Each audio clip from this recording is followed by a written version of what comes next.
Bonjour, ici Fleur pour Focus. Aujourd'hui, on se retrouve pour une vidéo un petit peu particulière. Comme vous pouvez le voir, nous sommes aux Assises de l'IA à Caen, un événement organisé par Ouest France. Aujourd'hui, je vous emmène avec moi dans des interviews d'experts et de participants venus de toute la France pour parler de l'intelligence artificielle et de ses enjeux.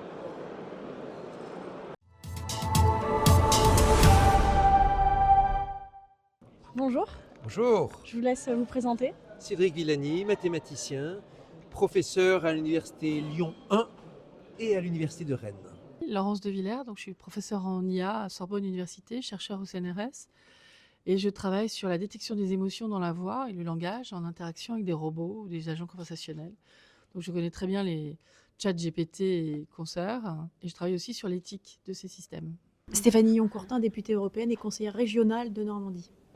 Quelle est votre utilisation de l'IA Moi, Oui, au quotidien, au quotidien? j'utilise guère ou pas du tout l'IA. Enfin, ça dépend de la définition, mais autant je fais un usage considérable de recherche en ligne pour détecter, débusquer des informations intéressantes, autant quand il s'agit de produire, d'analyser, de comparer. Non seulement j'aime bien faire confiance à mon entraînement, mais c'est très important pour moi de m'entraîner et de conserver autant que possible la technique. Et donc je travaille avec les engins très traditionnels que sont la main et le cerveau. Alors moi je m'en sers, d'abord je teste à peu près tout. J'ai des étudiants en thèse qui travaillent par exemple sur Moshi, qui est Parole, c'est un chat GPT fait par QTI. QTI c'est une grande entreprise qui a monté Xavier Niel. Et il y a un laboratoire d'études de ces objets. Et donc, je travaille sur le modèle qui était en open source, donc on peut avoir accès effectivement aux sources du modèle, pas aux données, pas à tout, mais en tout cas aux sources. Et on va le fine-tuner, c'est-à-dire l'optimiser sur des données émotionnelles de voix âgée, par exemple, et essayer de voir si on peut l'utiliser dans un robot en l'adaptant, quoi. Quelle est l'utilisation de l'IA dans votre métier? L'utilisation de l'IA dans mon métier, alors qui n'est pas un métier, mais plutôt qui est un mandat de députée européenne et de conseillère régionale, est plutôt ponctuelle, de recherche sur des éléments bien précis en matière notamment de numérique, des données plutôt sur l'état de la valorisation de telle ou telle entreprise de la tech, par exemple. Est-ce que vous direz que votre secteur est impacté par l'IA aujourd'hui? Alors le secteur, c'est-à-dire les mandats de députés européens ne sont pas énormément impactés dans le sens où, à ce stade, il n'y a pas encore de faux députés européens créés par l'IA. Ça pourrait, hein, parce que, vous voyez, par exemple, on a une ministre en Albanie qui a été créée par l'IA. Anti-corruption. Voilà, Ouais. mais l'IA est très présente. Et moi, je travaille et je suis notamment l'application des textes sur l'IA et sur notamment tout ce qui concerne le numérique. La Commission européenne propose des textes et nous, en tant que législateurs, on est là pour les voter, pour les amender, pour les discuter et pour suivre le travail de la Commission européenne quand il s'agit de voir si elle les applique correctement ou non. Donc l'IA est très présent finalement dans nos travaux. Ah bah totalement, parce que moi je fais de la recherche dessus depuis 92. Si vous voulez, en 92, j'avais présenté ma thèse qui utilisait déjà des réseaux de neurones avec des convolutions qui ressemblent si vous voulez, aux ancêtres de ce qu'on a dans les mains à travers l'IA prédictive ou l'IA générative. Donc ce sont des sujets que je maîtrise très bien. Et puis j'ai vu toutes les différentes avancées. Et en fait, on dit toujours l'IA est arrivée en 2022 dans les mains de tout le monde, mais en fait, elle a 80 ans l'IA, avec la modélisation en fait du neurone formel, c'est un neurone qui vient de l'air visuel.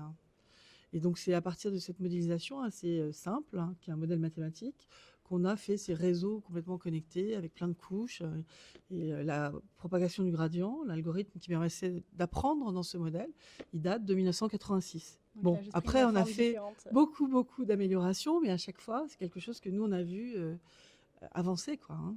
Ça dépend de ce qu'on appelle mon secteur, et comme je suis, j'ai des ramifications ici et là un peu partout.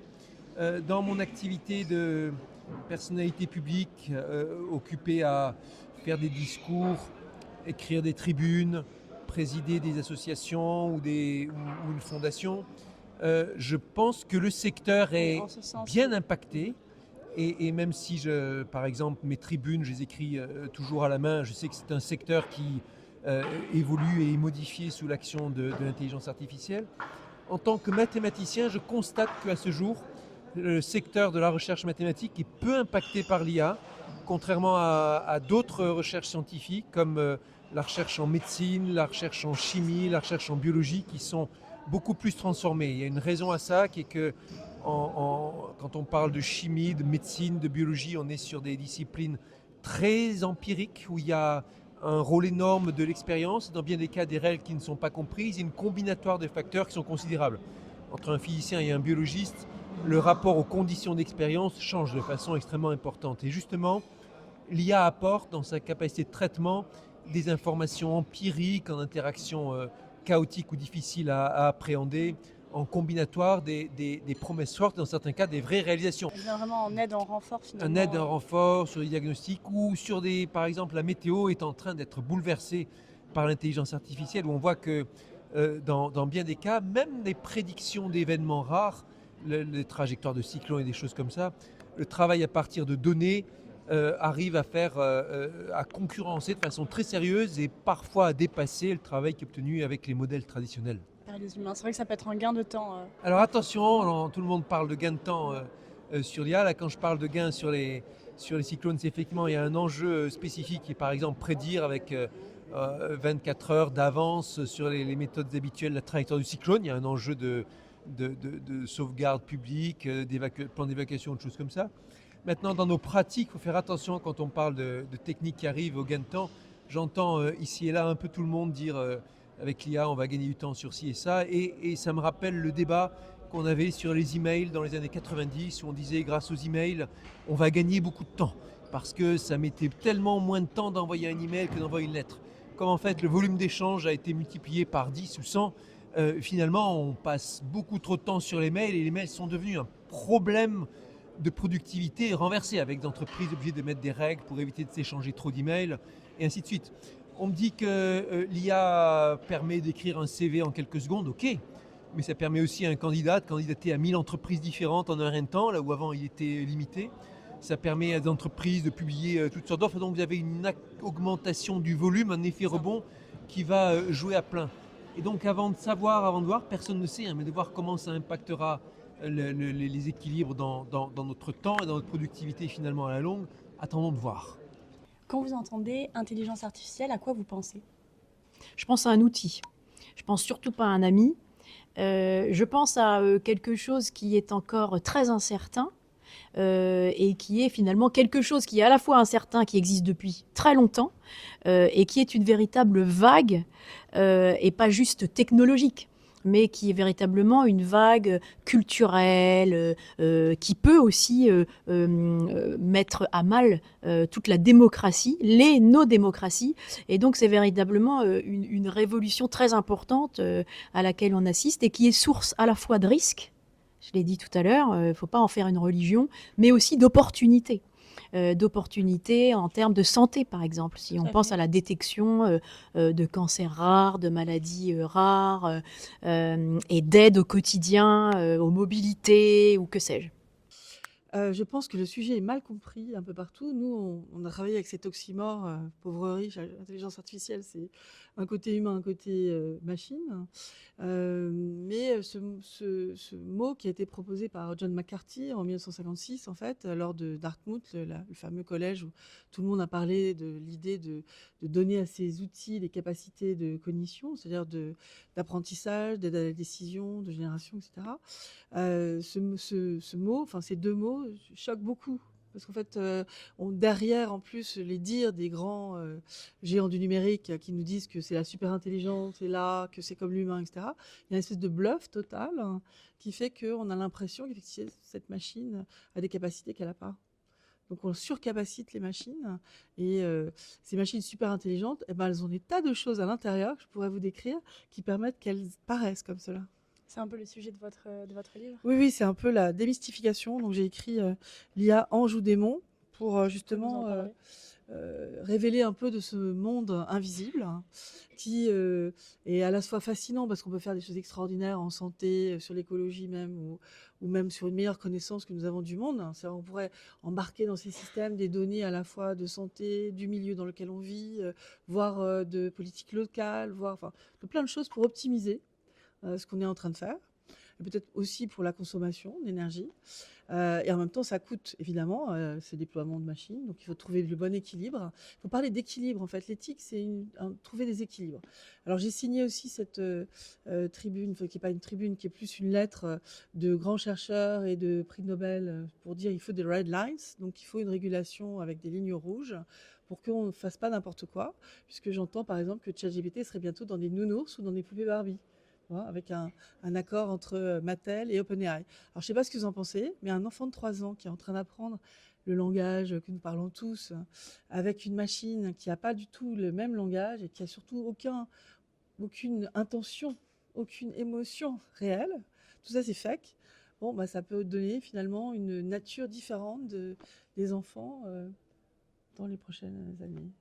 Donc je pense qu'il y a un vrai risque. On parle beaucoup de technologie, mais c'est un risque avant tout sociétal, politique, qui est au-dessus de nous. Et il faut que vraiment on en prenne conscience. C'est ça, mon livre. Prendre conscience que l'IA, c'est génial, mais c'est un vrai piège. Donc trouvons des équilibres. C'est ça, donc l'IA, c'est une opportunité, mais à la fois en risque. C'est la manière dont on s'en sert. En risque, c'est la manière dont on s'en sert. Et puis on voit bien ce déferlement pour comprendre réellement ce que l'armée, faire des objets qui sont capables d'aller tuer. On voit très bien que l'IA-psy, c'est-à-dire parler à ChatGPT, c'est une espèce de leurre, vous parlez à vous-même en fait. Et puis en plus, la machine, elle est faite pour vous maintenir le plus possible en attention. Donc jusque-là, on avait l'économie de l'attention, et maintenant on a l'économie de l'attachement. Et donc on va aller très loin pour capturer tout le monde, et puis capturer des données de qualité, parce que c'est des données intimes. Donc on est en train de voler l'intimité de beaucoup de gens en leur faisant croire que ces machines vont avoir un sens pour eux. Alors bon, on est seul, certes, on a envie d'avoir un ami, toujours, qui soit là tout le temps, ça rassure, mais au fond, c'est paradoxal parce que ça apporte exactement l'inverse. C'est-à-dire qu'on devient complètement en addiction de cette machine, on va délaisser les copains, les vrais, et puis on va passer sa vie en étant isolé et dépendant de cette machine. Donc c'est surtout pas souhaitable, et surtout les agents qui mettent, enfin les humains qui fabriquent cela, les grands géants, les big tech, si vous voulez, s'enrichissent parce que eux, ils vont capturer toutes vos données, et c'est des données de qualité, d'intimité qu'on n'a pas. Selon vous, donc vous y avez un petit peu répondu, mais l'intelligence artificielle est plutôt une opportunité ou une menace? Ou un peu des deux, finalement? Comme je suis normande, je vais vraiment vous répondre les deux. Peut-être ben que oui, peut-être ben que non, c'est-à-dire une opportunité et une menace à la fois. Et comme toute vague, d'ailleurs les surfeurs le savent, il vaut mieux s'y préparer, l'anticiper pour mieux l'appréhender plutôt que de se la prendre finalement et puis véritablement en vivre les dangers. Il faut effectivement saisir toutes les opportunités, mais également appréhender tous ces dangers qui sont extrêmement, qui sont substantiels et très importants. Et c'est pour ça que nous, au niveau européen, ce qu'on souhaite faire, c'est réguler, encadrer l'intelligence artificielle. Comme toute grosse transformation transversale et qui impacte tout, c'est à la fois menace, opportunité, et comme on dit dans les fameuses forces, avec ses forces et ses faiblesses, comme on dit, vous savez, ces fameux diagrammes FFOM, force, faiblesse, opportunité, menace, on peut le faire bien sûr sur l'intelligence artificielle, avec des forces qu'on commence à identifier, des faiblesses qui sont chaque jour rendues plus visibles, des menaces évidentes, pas forcément celles dont on nous rabat les oreilles, et des opportunités. Il y a une opportunité considérable avec l'IA face à des techniques qui viennent modifier nos pratiques, potentiellement rendre certaines choses plus faciles, potentiellement, et modifier les rapports de force entre secteurs économiques, mais aussi entre continents, entre pays et continents, avec une géopolitique de l'IA qui s'est développée de façon très forte. C'est le moment de réfléchir davantage à notre projet. Qu'est-ce qu'on veut ? Si vous avez une technique qui arrive, nouvelle, avant de dire je vais prendre la technique et tout ça et voir ce que je peux en faire, vous demandez qu'est-ce que je veux résoudre comme problème et qu'est-ce qui m'importe à moi. Il y a encore quelques années, on parlait beaucoup de l'intelligence artificielle comme possibilité d'aider à résoudre les grands problèmes du monde qui s'appellent crise écologique, qui s'appellent crise des ressources, qui s'appellent potentialité de conflits internationaux et tout ça. Et c'est comme si aujourd'hui on avait oublié ou fait passer au second plan ce genre de choses. Et partout on parle de IA pour la compétitivité, IA pour... on parle de productivité, certes, productivité en tant que telle, c'est pas un gain. Je comprends ce que c'est un gain en qualité de vie, je comprends ce que c'est un gain en accès à l'eau potable, en accès à l'éducation de qualité, en préservation des espaces naturels ou de la qualité de l'air ou ce que vous voulez, ça je comprends. Mais productivité en tant que telle, si c'est la productivité au service de ravager la planète à coup d'énergie fossile ou de bétonner l'univers d'une façon insoutenable, c'est pour la société pas un gain. L'IA ne pourra pas ou l'IA ne peut pas. L'IA ne peut pas nous remplacer, on entend partout dire est-ce que l'IA va remplacer l'humain, etc. La question est obscène. Une IA, c'est un algorithme qui vous donne une réponse quand vous l'interrogez. C'est une fonction au sens mathématique du terme. Vous lui dites un truc, il vous répond à autre chose. Nous ne sommes pas des fonctions. Les êtres humains sont des êtres vivants, interactifs, nouent entre eux des relations sociales, des partenariats sur des projets, des rêves, des relations amoureuses ou des disputes, tout ce que vous voulez. Nous sommes des êtres sociaux et pas des fonctions. Tout à fait. L'IA ne peut pas être humaine. Très bien. Merci beaucoup, je vous remercie Merci à pour vous. ce témoignage. Merci beaucoup, je vous remercie Merci. pour cette interview.